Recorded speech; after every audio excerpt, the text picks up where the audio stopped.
Cashbacks and discounts. This is a marketer's favorite tool to drive conversion. Today, we are going to discuss about when to use such incentives and what effect does it really have on your product and long-term retention. Hey guys, I'm Naman. I'm the founder of reference.com. We are building a market network for freelancers and agencies. And today we are going to talk about incentives in product adoption. We are going to look at how incentives drive adoption, what effect does it have on long-term retention, and when to use what kind of incentive. So first we are going to look at what does an incentive really do. We've looked at the 7 sins of a consumer startup in our earlier videos. And one of those 7 sins was greed. Greed is basically giving more for less, where a user needs to spend less money to get more of it, where we've seen, buy one, get one offer or a 20% discount, those kind of stuff. Now, if you realize what a software does or what a product does, it is generally driving one of these 7 sins, either sloth, greed, lust, love, those kind of stuff. Also taking away one of these sins. So maybe there is a friction with respect to time, something that saves me money, but today I need to invest time in it to save that money, which is basically anti-sloth. I want to be lazy, but to save money, I cannot be lazy. In similar ways, maybe something gives me pride, maybe, becoming a member of some club or something. But today there is a lot of work required to become a member of that club. So there is a lot of, anti-sloth here. And these things could be compensated with some extra incentive. The second thing is when you want me to try a new thing, when you want to try, drive a new workflow, or you want me to try, say, a new shampoo, right? You could incentivize me to reduce the risk of this trial. Today, we are going to look at 2 things. A, incentivization to reduce the risk of trial. When I'm trying a new thing, you incentivize me so that I don't feel the pain of trying the new thing. Second is compensating my time to try a new app for a repeated workflow. So we'll look at these 2 with respect to B2C products and B2B products. So first, when we look at B2C products, let's take 2 examples. Assuming you're already using Paytm for recharges and paying your bills, etc. Now Paytm wants you to also use them for train ticket booking. Now you already know how to book trains on the IRCTC official website, but if you have to try Paytm for it, Paytm could incentivize you, say, 50 rupees or 100 rupees discount, which is a one-time discount, and which will basically help you overcome the friction of saying, why should I do something that I was already doing, and if I do it, at least I'm saving this 50 rupees, right?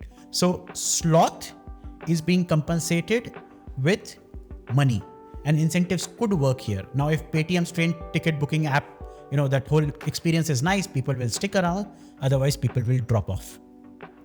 The same thing if you're already using, say, PhonePe for certain thing, and now Paytm wants you to convert to, their app, they could give you a one-time incentive, and if they are good, you will stick around.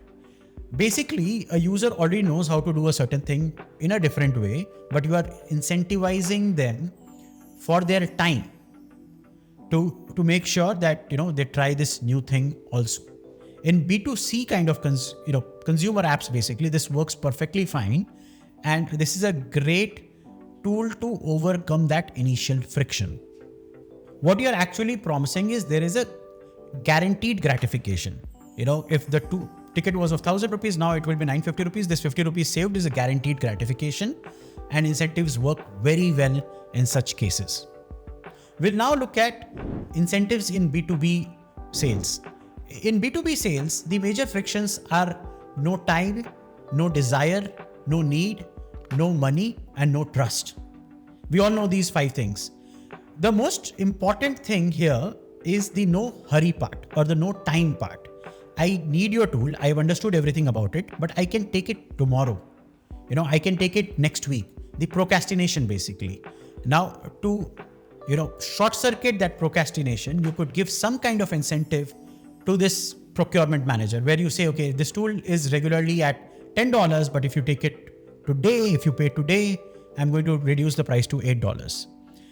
Now, in this case, the benefits are very clear, saying if I'm buying on the behalf of an organization, I can actually go up to my manager and say, if we buy it today, it's at discount, so we should buy it. And incentives work perfectly fine. This does not reduce the perception of your product. Your product is a $10 product. We all know that, we honor that. When the renewals happen, it will happen at $10. But today we are taking at $8 just because we are acting a little faster. Now, if you don't offer this incentive to act faster, maybe after a week, your competitor will come in and they'll pitch their product and maybe you lose the sales. So when you want them to act a little faster, the whole compensation, the financial compensation will help. But if there is no need for the product, your incentive cannot create a need for this product, you've not gained enough trust. This incentive will not help you do that. In case of consumer app, this is possible. When I want to try a new brand and the brand is at 50% discount, I can still say, because the brand is helping me, address the risk part. It is helping me reduce the risk of trial. But in B2B, the risk of trial cannot be overcome with compensation. All you can do is the procrastination can be reduced with compensation. The one risk in discounting in B2B is assuming you are a 5,000 rupee app, but for now you're giving it at 1,000 rupees. Now, assuming you are a high trust product, say an accounting product or something related to banking services, at this moment you actually end up changing the category, changing the segment of your product, the perception basically. Suddenly you are viewed as a 1,000 rupee product and not a 5,000 rupee product. So when I take it to my manager saying, okay, we are going to buy this product at 1,000 rupees, it may not work out because they'll be skeptical saying, maybe a 1,000 rupees product cannot serve our need. We probably need these products which are in the 5,000 rupee segment. So when you introduce this incentive or this discount is very important, not at the time of decision making, but only at the time of final purchase. That is, you are not compensating saying, we are a 1,000 rupee product, buy us. What you're saying is we are a 5,000 rupee product. For now, we are giving at a discount. And this is a very thin line of when you introduce this incentive. What it will help you do is when the renewals come in, you will be perceived as a 5,000 rupee product and not as a 1,000 rupee product. The second thing to look at in B2B is assuming the procurement manager or the client side does not have enough time to implement. Okay, I want this software, but I know once I buy this software, there will be a lot of time required to implement this software internally or integrate with other tools. Now, this thing cannot be overcome by giving some kind of financial incentive. What you need to do over here is actually get an implementation team and offer the client saying, we will do it for you. We will do that heavy lifting of migrating your data or integrating with other tools. Only then the sales will happen. At this point, if you're trying to incentivize, it will fall flat. You will probably end up revealing that yes, the product can be bought at lesser, but it will not actually help you sell faster. So when do you really use incentives? When you're looking at a consumer product, you should look at whether there is a lock-in possible or not.